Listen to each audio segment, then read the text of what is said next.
this video, we're going to study LO high. That's the name of the triangle group, and the Mack method actually gives answers that are too large by around a factor of 2. Let's look at this one. So here's LO high.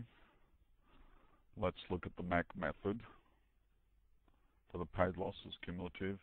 And you can see that if you look at the residuals versus calendar years, after fitting all these regressions, which are equivalent to volume weighted averages, as the slopes of the regression lines, the trend in the method is much larger than the trend in the data. So that the difference in the two trends is a negative trend. The residuals represent the trend in the data minus the trend in the method, and that's negative. So the trend in the method is larger than the trend in the data. You might remember that in the previous video, we looked at a triangle group where we actually simulated a triangle that had a trend in it of 10%, a constant calendar year trend of 10%. So let me look at that triangle. You can see that the trend, we simulated data from a trend of 10%, but our estimate is, well, actually it's very close to the 10%. You might also remember that we decided in the method to set the trend to 20%. Let's set it to 0.2, which is 20% on the log scale. So now if you look at the model displayed, the trend in the method is 20%, but if you look at the residuals, you find that the difference between the trend in the data and the trend in the method is around the minus 10%.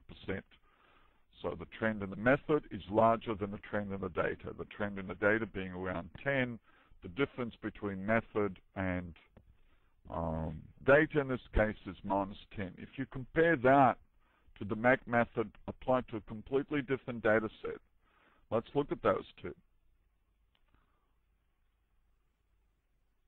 Well, that's just, on the right is the Mack method applied to some data set where the trend in the method is much larger than the trend in the data. On the left side, we've got incremental data where we know that the trend in the method is 20%, we know the trend in the data is 10%, and the difference is a negative trend. So they look very much alike. If I now use the Mack method to obtain a forecast, the answer is much too large. We get 901, 108, because what we're doing is the method is really overfitting all these values, and it's got a trend in it, the method, which is much larger than the trend in the data. If instead you try the arithmetic average, there's not much difference. You can see a lot of these residuals are lumped up here. They're negative. There's a strong negative trend. If you do your forecast now, the answer gets a little bit larger. If instead you try and adjust for some of the trends in the data along the calendar year, some of them, which you can do a little bit in ELOF, but you still don't have a description or any descriptors of what the trends in the methods are. This is in the UF modeling framework. Let's suppose we do this. I now optimize twice. So the method I'm using now, which is a model in the extended link ratio family, you'll see that very often the ratios are actually set to 1. They don't have any predictive power. But you can see that this particular method, the trend estimated by the method, or the trends estimated by the method, are more in keeping with what's in the data, because the difference between the two looks closer to be to 0. I mean, this is still not a good model, but definitely much better than the Mack method for this data, because the trends in the method are more in line with the trends in the data. But now if you look at your forecast, it kind of halves. Well, this is just an example where the Mack method can give you a forecast which is double what you should be holding. There are other examples of that on our website using Schedule P data. In the next example we'll look at, it's actually the other way around, and that is the Mack method will actually give you an answer which is sort of off by about a factor of 3. You need to multiply the answer by about 3 to get a reasonable mean. So it's really got a strong bias downwards. Over here, the Mack method has a very strong bias upwards. So let's go back and re-estimate the Mack method. And that's its residuals. And why don't we now say simulate 3 bootstrap triangles. So we're going to bootstrap the residuals, which allows us to bootstrap the observations. Let's do that. And we'll create 3 of them.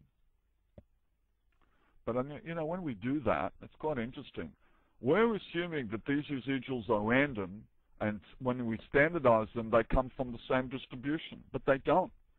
The residuals in calendar year 91 do not come from the same distribution as the residuals in calendar year 1980. So it's not true for the model. These residuals are not random. So when we allocate them randomly to different cells in the triangle, we'll take some of these ones and allocate them to this calendar year and vice versa. So that in the sample bootstrap triangle, you'll find out that you're going to lose a lot of that structure, which is in the real data. Let's do it. So we simulate 3 of them. We then, let me close this triangle group. We then take the Mack method. We will just copy it, the Mack model, to each one of those triangles, although it's the default model in the LOF. And we can run it actually from the triangle group. And we now can open all the residuals and see if they look alike versus calendar year. And what you'll find is that, well, this one isn't too bad, is it? That one and that one. And you'll see that these 3 that are bootstrap samples are very different to this one here. For the real data, you can see a lot of the residuals are kind of, you know, a lot of them here are lumped below 0. That's not true for this bootstrap sample, where in fact a lot of the residuals are more evenly distributed. Let's just compare these 2, which are most alike, a bit more closely. Well, you can see this is a very strong downward trend there, which you don't really have in this data. If you look at the residuals from 84 to 91, they're sitting mostly around the 0 line, whereas these ones actually go downwards. If you look at it versus accident years, then you'll see a distinct difference. For the real data, all these residuals are negative. For the bootstrap sample, no, they're more sort of evenly distributed. Quite a few of them are positive. If instead I go back to the triangle group and I go to the pad losses and run my good model, I already have one, I've called it good, and that's the trend structure along the calendar years. A lot of changing trends along the calendar years, but they're reducing trends. And you know that in PTF, you've got control on parameters, and you've also got control on assumptions going forward. You can change these parameters going forward if you want to. Suppose I just create one bootstrap triangle, and then I go to it, and what I'll do is create its corresponding cumulative. So I'm going to accumulate it, transform it to cumulative, and we'll call it BS from model good. So we know that it was created. It's really a bootstrap sample from an optimal model to the incremental data, an optimal PTF model. And let's see that cumulatively, what does it look like when you estimate Mack to it? Make sure I use the same exposure. Let's go to LOF, and let's open all the residuals now, and let's see what they look like. Now, let's look at them all versus calendar years.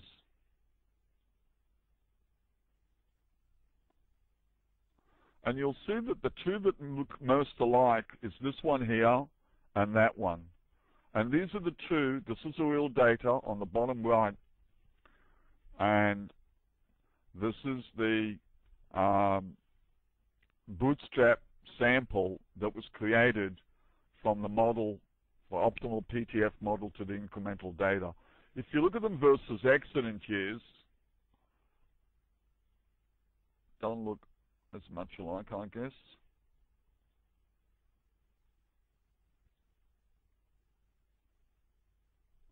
Again, I think you could argue pretty strongly, although this one versus accident years, which was really bootstrap based on the cumulative data, doesn't look that bad. But you can see all these residuals are kind of negative. Doesn't look that great. This is, but still there's a difference. I think this is the best one relative, the closest one to that one. If not versus accident years, definitely versus calendar years. Okay? All right. Now, another thing I'm going to do is if I close the LOF module, and I'll go back to the triangle group, and now I'll generate from the good model for the paid data, which I'm still in there. There's your good model. That's the residuals. That's the model display. I'll generate another 2 samples, Bootstrap samples. I'll then copy that model to each one of the Bootstrap samples. I'm just going to make sure I'm using the same exposure I am. I'm now going to run those 3 models, the same model, each one to a Bootstrap data set from the optimal BGF model. And let's open the residuals to all of them.